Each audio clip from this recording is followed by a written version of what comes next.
You're watching us here on a fresh new episode of Mad About Markets. I'm Manglam, with me as always Ritu. Hi Ritu. Hi Manglam. It's all about the sauce. It is. Content creators look for saucy details, magicians look for secret sauces, etc. And those who animated Kung Fu Panda made Po wandered around for that secret sauce. But we're quite literally talking about sauces here, right? And then I don't mean ketchup. No, we mean both sauces and ketchup. I'll tell you about that in just a bit. But importantly, India is consuming a lot of sauce. That's not just ketchup. Absolutely, and that is must to clarify, because when we talk about sauces, we do not mean ketchup alone.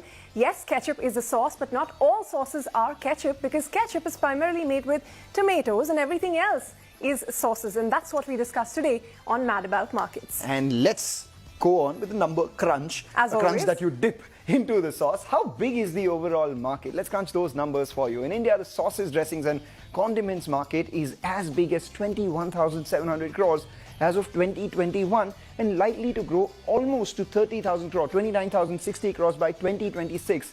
This data, however, is highly skewed by the presence of salt, pepper and other seasonings included in the condiment and seasoning market. But if you just take a look at the sauces and ketchups market in India, in 2017 it was close to around 2,100 odd crores.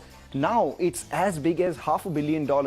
Of this 3,000 crores, roughly 60% can be classified as ketchup, which is tomato sauce basically, and 40% of that is the non-tomato sauces.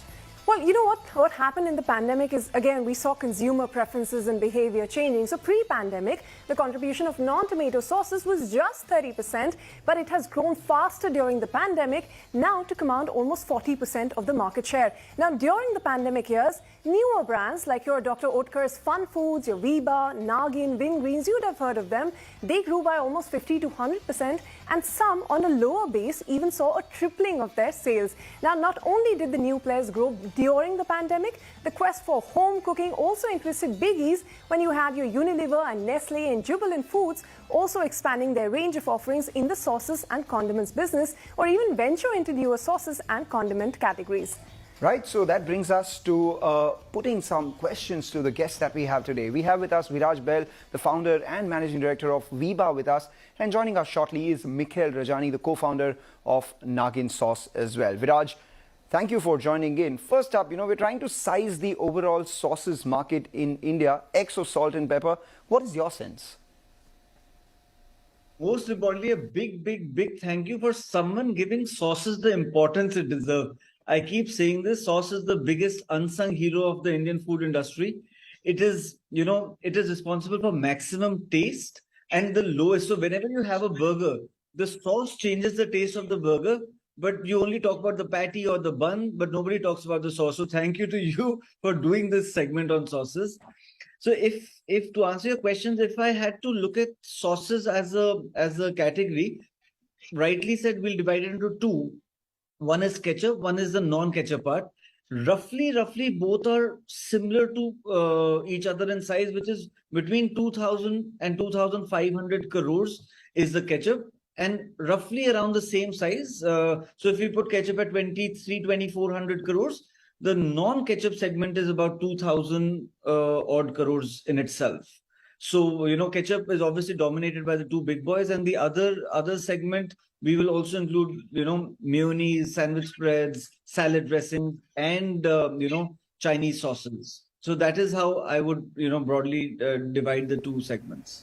All right, roughly 2,000, 2,300, 2,500 crores. But, what has been the trend of the growth in these non-ketchup sauces, especially since the pandemic?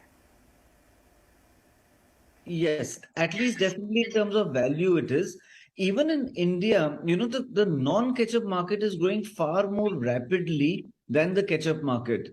And, the reason for that, I mean, though I would love to take all the credit for, because we're launching so many new SKUs, Veeba today has more than 90 sauces on the retail shelves. But though I would love to take the credit for this, the credit actually lies with the large QSR chains.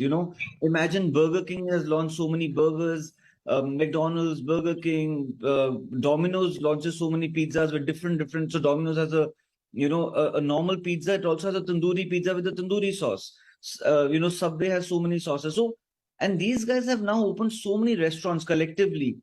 and also the standalone restaurants. So when customers are going for that, they want the same taste, the same convenience at their house also. So the market, the widening of the market, and credit should be given where it's due. I think that widening of the market has been led by the QSR chain. All right, Viraj, thanks a lot for that. The credit does go to QSRs, but you guys have also made those QSR flavors accessible to us thanks to your sauces. But it's now time to welcome to our studios Mikhel Rajani, who's the co-founder at Naagin Sauce. Mikhel, a pleasure to have you here. And my Nice spice tolerance is here, whereas Ritu likes her things spicy. But importantly, you're a pandemic product, right? What's the kind of growth you saw there during the pandemic? So during the pandemic, we had a lot of people cooking at home. So we saw, and a lot of people taking interest of what's sort of in their pantry. So we saw a huge spike in sales, particularly online orders at the time, because we had just started off. So we didn't really have many offline channels at the time. But we got huge amounts of user-generated content about how people actually use hot sauce in a variety of ways. And yeah, the pandemic. What made you think that hot sauce is the place to be? Because India is the largest consumer and exporter of chilies in the world, and we already know about jalapenos, habaneros, but nobody knew about lavangi mirchis or Sankeshwari chilies. So we felt that there was no brand that sort of aligned itself with that reputation. That's where we felt we needed to make India's first sort of hot sauce. So you're going to remain in the hot sauce category, or are you looking to expand your portfolio? So as a big part of our company mission is to highlight Indian chilies, and we see ourselves as the spice authority of India. So authority, because authority we've actually gone, we aspire to be an authority. How spice authority big are you as compared to the biggies right now? We're small. I would say we're just getting started. Okay, so just getting started. So that sets me up rightfully for the next question that I have for Viraj. Viraj, what do you think it will take for a newer player to break into this market? First of all, humble request to all new players considering, don't try and come. We don't want the competition. It is a hyper competitive space, Manglam. I mean, there are so many players already there. We are all fighting for the same share of the plate. And we're not even the center of the plate. We're the side of the plate. We're all fighting for the same side of the plate. And it is hyper competitive. If I had to give you, let me think of Veeba as a newcomer in the ketchup space. We've just entered the ketchup space. Now, how do we take on the giants already there? So what we have done, as you know, I'm a really proud Indian. And what we have done is we said that it cannot take 75 years of post-independent India to. So we were actually the first Indian company to launch preservative-free tomato ketchup in the market. So what we have done is we are saying we will come in via a niche. We'll price ourselves as per market standards, but we are bringing India's first preservative-free tomato ketchup to the market. We've brought in, to the best of my knowledge, India's first sugar-free tomato ketchup also. So anybody who's wanting to come into the sauce space, if they want to compete with us today, they will have to, come via innovation. They'll have to do something which we are not doing, and that's the only way to enter. What do you think, Mikhel? Do you concur as a new player? Do you need deep pockets? Do you need online presence? Will you not enter the ketchup category, which is already dominated by two very large players? What is your strategy on this? So I feel there's a lot of scope for original products. I agree with that. And I think there's a lack of original Indian products in the market. So given that we've actually made Indian flavors that are not like any that are there in the West or in the East, and we've designed products actually for the Indian palate itself, that's why we think that gives us the biggest edge over anyone else in the market. Plus, the sauce market is dominated by cornstarch fructose, which is pretty much what most of the sauces are made of. And Indian consumers are getting very savvy and aware about what Health they're sort of having. as well. And yes, like Naagin sauce is made with all real vegetables, real ingredients. So is India going to be your dominant market, or you think you can market these products outside? Since we're the first Indian hot sauce, we want to establish ourselves here as well, but we're in 6 other countries now, and this is all from interest from their side to actually connect with Indian products. And you say local Indian flavors, etc., it's not all hot, or are you looking at the hot sauce space itself? So we're looking at Indian spices, so not necessarily spicy. Our new product, the 65, is pretty mild, inspired from Tamil Nadu. So all our products are deep-rooted in Indian nostalgia. So something that's familiar to Indians, but like the most advanced version And of is it going to be only sauces or? No, we plan to go across a range of products, sauces. We're doing a range of cooking sauces as well coming up. We have condiments. We have a spice mix range, which is out soon, and some more that I can't name right now. Chutneys and pickles. Hot sauce is an advanced version of chutney anyway, so it's Right, we're so- not that far. You know, let's talk about the ketchup market in India itself. It's dominated by two large players and a very long tail. Between HUL's Kisan and Nestle's Maggi lies almost 90% of the market, and then you have the others, Cremica's, Veebas of the world. The non-tomato ketchup space, that is the sauces space, again has two large dominant players. Veeba and Fun Foods account for almost 80% of the share. We have Wingreens at about 6%, and the others, including Naagin, are at about 13%. But what really stands out over the last few years, Indians have taken to mayonnaise, and how. It's a market that is expanded from just about 300 crores in 2017 all the way up to 600 crores during the pandemic, and as we speak, by the end of 2023 it's likely to be almost 800 to 850, closer to 900 crore sort of market. So that's tripling in just about 5 years, Ritu. But you know, Manglam, it's not just an India thing. It's actually a trend that is shaping globally as well, because you know, mayonnaise is the largest chunk of the spice and condiment market, with ketchup and other hot sauces occupying the second and the third place, mustard far lower at the fourth place. Now, in India itself, despite the stellar growth rate that we've seen, mayonnaise penetration is just 22%, which implies a serious headroom for growth. In fact, the most penetrated products are ketchup and chili sauce, almost 65%, followed by packet chutneys, 32%, salad dressing, mayonnaise, and dips at about 20%, which implies that there is a massive headroom for growth for all of these. Now, Viraj, let me come to you on that note. You know, what is the growth opportunity you see for sauces in India? And is Veeba looking to penetrate other categories like we were asking Mikhel as well? I think Veeba now, with our distribution might of more than 650 towns, much more than 100,000 outlets where we are available.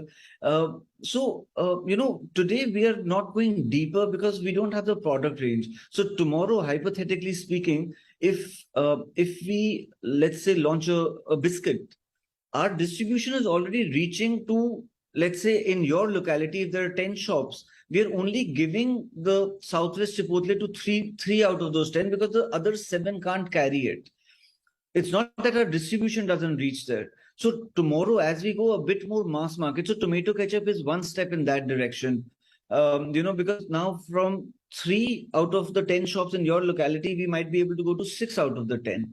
So that is how we plan to now increase our distribution and depth in that particular retailer. So yes, in our story, our aim is to launch, I can't tell you the categories right now, but our aim is to launch 2-3 new categories over the next 3 years and take Veeba deeper. As we're getting scale, now it makes sense to do something which is slightly more, for example, ketchup. It is obviously much more widely accepted than the sauces that we've been doing earlier. So ketchup is the next step, and then after ketchup, the next category will be slightly bigger than ketchup, and after that, the next category will be slightly bigger than that as well. So that is our plan going forward.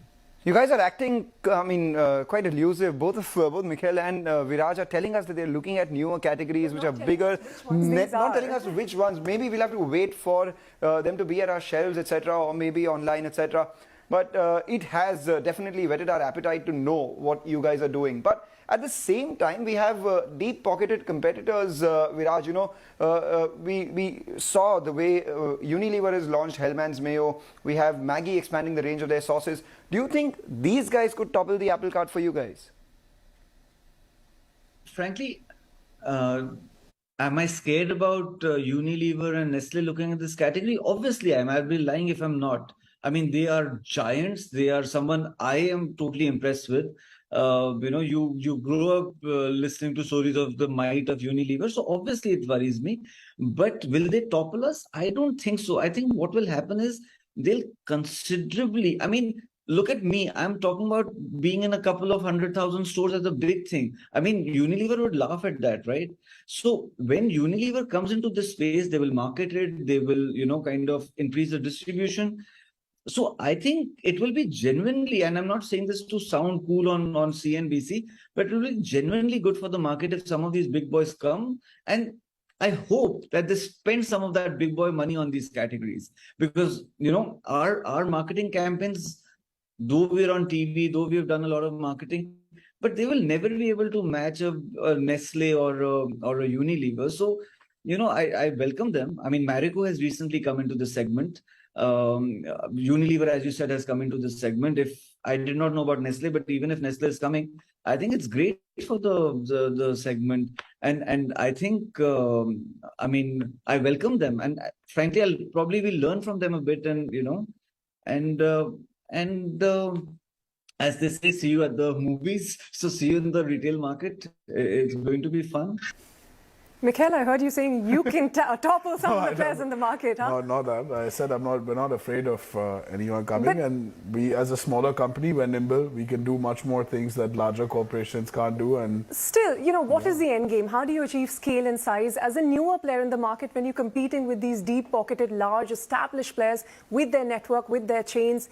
Do you think the larger end goal, is it for companies like you to be acquired to achieve that scale, or look at other opportunities? Not necessarily.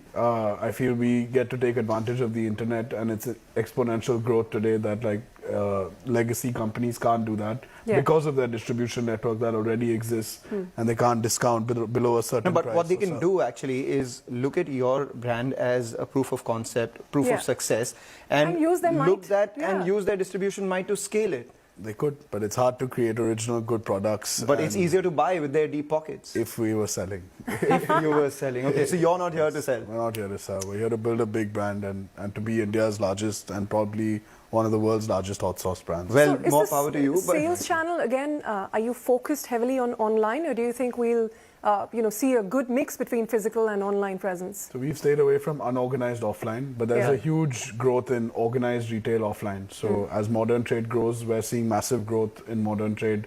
As a brand, it's easy for us today. There's a lot of infrastructure that exists because of e-commerce, the D2C environment, as well as organized retail. So things that didn't exist for a lot of companies, 10, 20 years ago. So through a pandemic, we're already in hundreds of stores, various geographies across the country. It's difficult to do that being just a food and grocery sort of player, primarily because the gross margins are not as high as beauty and personal care. So does it make unit economic sense for you? Are you guys EBITDA positive on a per unit basis? Yeah, absolutely. And what are the gross margins you work with? We have high gross margins. We're over 80% gross margins on our product because we're indigenous products. So we don't actually get anything from outside, all locally sourced. So given that there are global supply chain issues, we wouldn't face those given that all our products are indigenous. Quickly, before we get into a break, I just wanted to know what got Abhishek Bachchan to invest in you? Good product. They tasted our product. It's once you try it, you'll know. There are a lot of people, not just him, who wanted to sort of get involved with the product after tasting it. So he liked what we were doing. We're India first company making original products out of India. What does he bring apart from the money? A lot. He's one of the largest Bollywood celebrities in the country. He's big into sports. We've always marketed Naagin sauce as a product for people of passion. And because of his kabaddi teams and his football teams, he's a true advocate of that. And the family seems to be a fan of Naagin sauces, huh? Yes, we're quite blessed that was the case as well. All right. On that note, we actually have to take a very short break, but don't go anywhere, because up next, we're going to talk about the millennial opportunity that lies ahead for the sauce and ketchup industry. We also focus on the yays and the mays, and more importantly, the bigger question, is it time for the other sauces to catch up with ketchup?